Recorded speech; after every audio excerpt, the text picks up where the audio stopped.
The Lord be with you.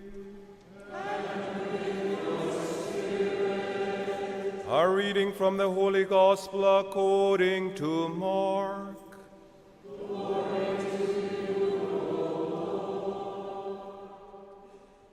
The apostles gathered together with Jesus and reported all they had done and taught. Jesus said to them, "Come away by yourselves to a deserted place and rest a while." People were coming and going in great numbers, and they had no opportunity even to eat. So they went off in the boat by themselves to a deserted place. People saw them leaving, and many came to know about it. They hastened there on foot from all the towns and arrived at the place before them. When he disembarked and saw the vast crowd, his heart was moved with pity for them, for they were like sheep without a shepherd, and he began to teach them many things. The Gospel of the Lord. Praise to you, Lord Jesus Christ.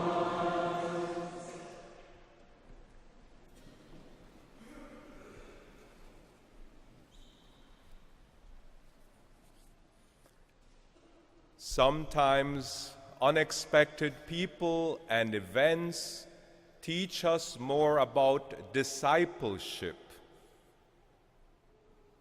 I recall, as I reflected on the gospel today,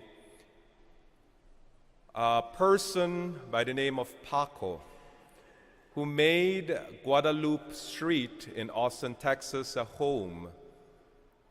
And I used to have a lot of interactions with him, usually concerning food and concerning something to drink or water. But this time, as I was heading out to the parking lot of the parish, I was hurriedly going to the car because I had gotten a phone call, an emergency phone call to the heart hospital there.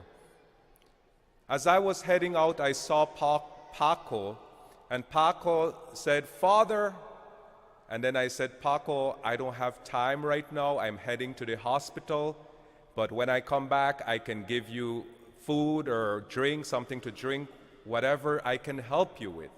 And Paco looked at me and said, "Father, I just need a prayer and a blessing." Many times we assume when we are so preoccupied that we forget to be attentive to the person before us and forget how God is at work during that incident or during that experience. Well, this is exactly what's going on in today's gospel. You can imagine the disciples of Jesus coming back from their journey and missionary journey, having experienced so many things, being very busy doing God's work, and wanting to have a time, a one-on-one with Jesus.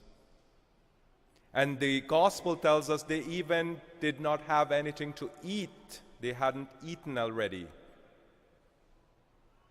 And so what happens now is this lesson that Jesus gives them about discipleship, how it is important to be attentive to the moment, to hear how Jesus' voice is there, and to follow the way of compassion of Jesus, the Good Shepherd.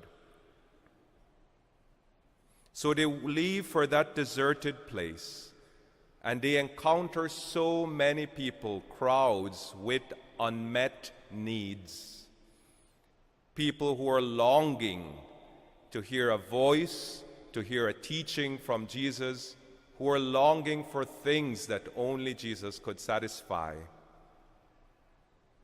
Staying close to Jesus and being attentive to the needs of our hearts, being attentive to the needs of others around us, could be very difficult when we are so busy caring for children and managing a home.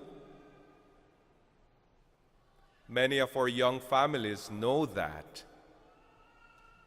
It could be very difficult when we are preoccupied with the future of a troubled child that we have, when we are overstressed by work, when we are experiencing all the ills of an aging body, when we are angry or even confused because our confidence in leaders, whether political or religious, has been violated, or when we feel a surge of helplessness in seeing a loved one sick or dying.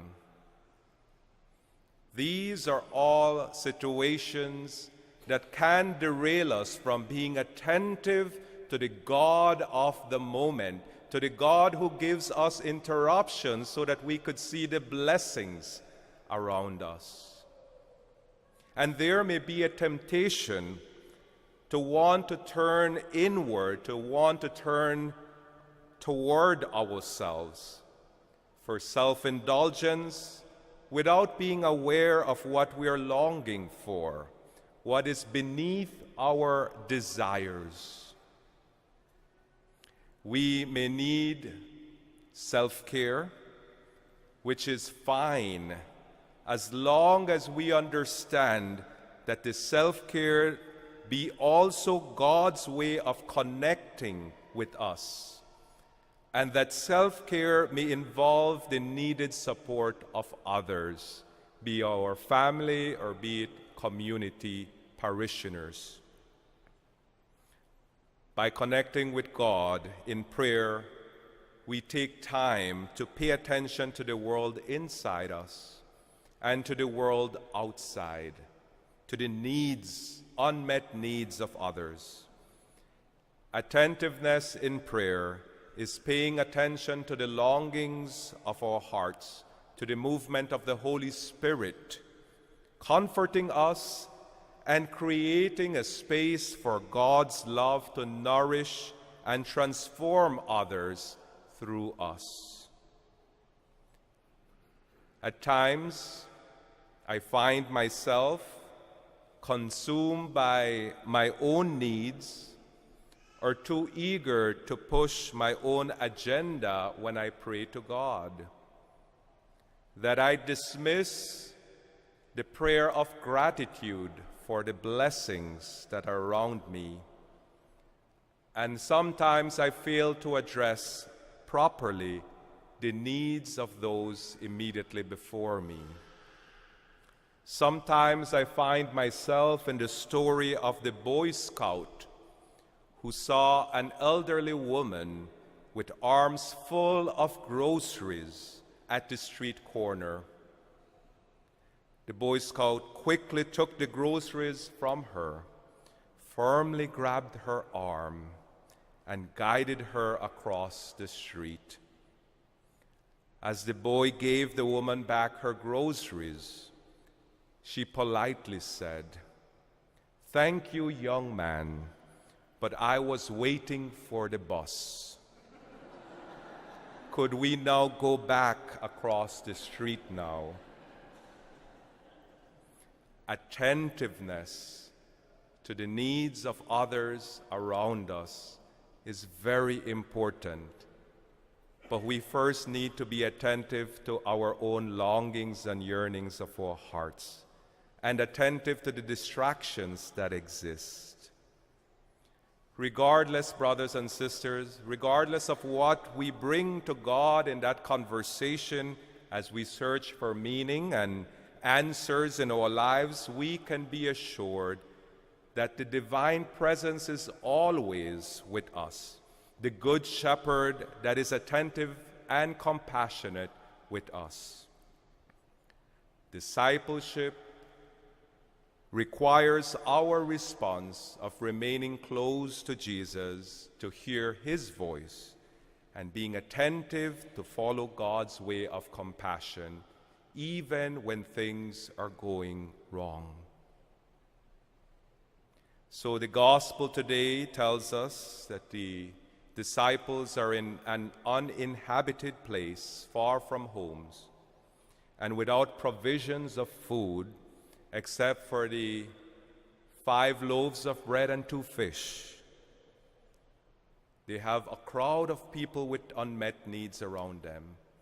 So what's next? Those of you who know Mark know exactly what's next. So stay attention for the following 4 weeks as we turn to the Gospel of John to see how a compassionate God provides living bread for his people. Stay tuned. There's much more.